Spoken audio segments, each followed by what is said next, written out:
So with Lunchtime Politics on Channels Television, we now continue with bringing you updates for the off-cycle election. This time we'll go to Kogi State, where our correspondent Pius Ango is ready to bring us up to speed with the level of preparations for the polls. Hello, Pius. Good afternoon, Bukola. Yes, indeed. Give us what you have.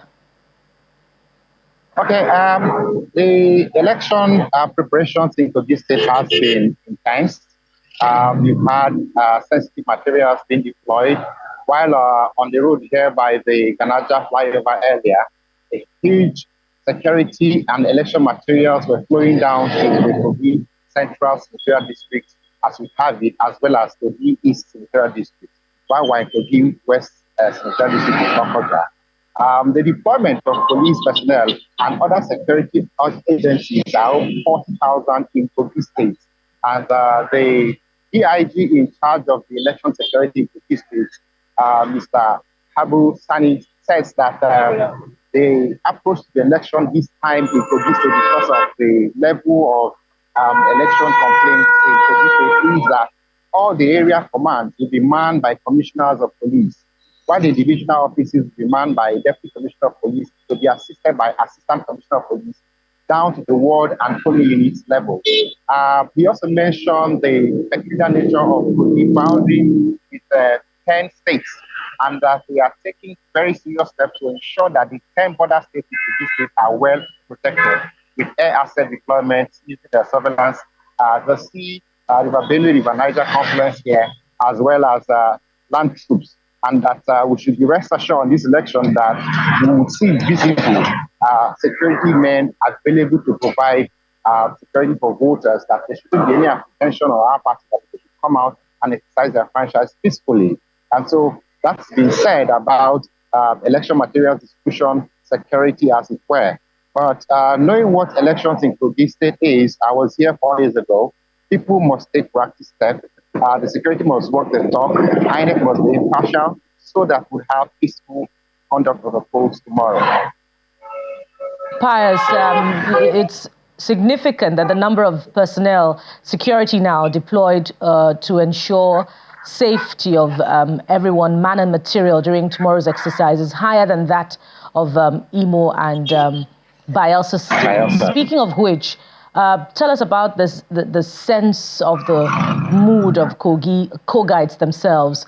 How reassured are they about this number of personnel, and how enthusiastic are they about coming out to exercise their franchise in tomorrow's exercise? Well, if you heard me, I said to you that the DIG said they had 40,000 personnel of the combined security services because of the peculiar nature of election complaints from Kogi previously. In 2019, you had situations where there were no voting at all, with ballot papers littered on the streets along Kogi East Senatorial District.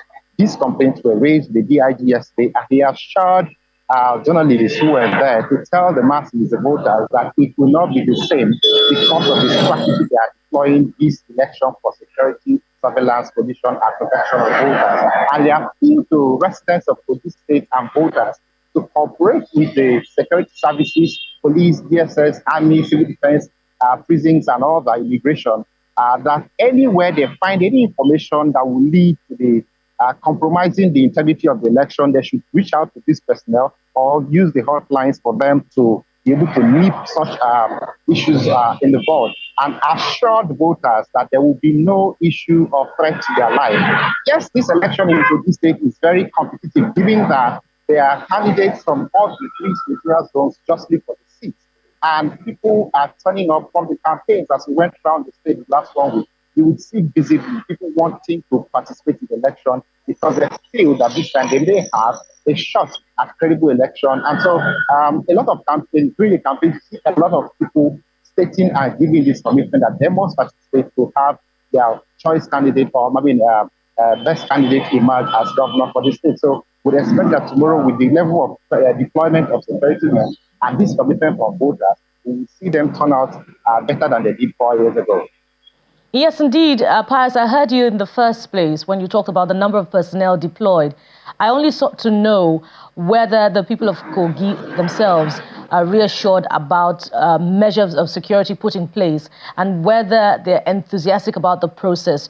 Do they seek to come out reassured that they'll be safe? That's what I sought to know. Yes, that's what I've said.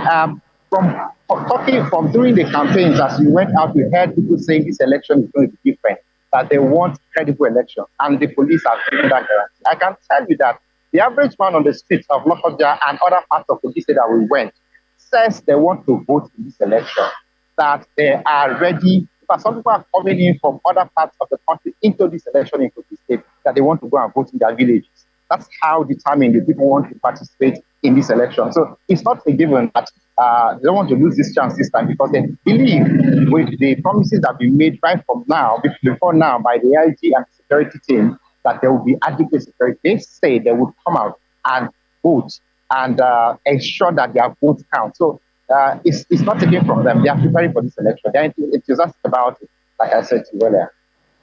And indeed, from your background there, we see some calm. But is it the same throughout Kogi, and particularly from the camp of the strong contenders for tomorrow's poll? What's it like generally? Lokoja is calm, except for the incident that happened on Tuesday, where two security men attached one of the candidates were killed. On our way to Omala on Tuesday, we saw heavy deployment of army personnel and police along the Ayenga-Omala road because of that incident.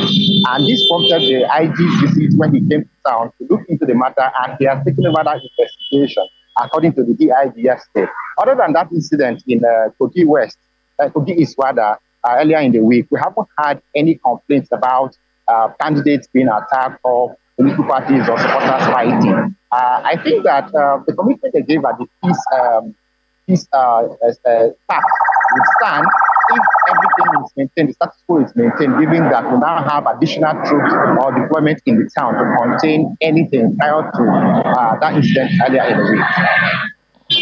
Pius Angbo, thank you very much for your time, and we hope to get more updates for you as they unfold about tomorrow's off-cycle election in Kogi State.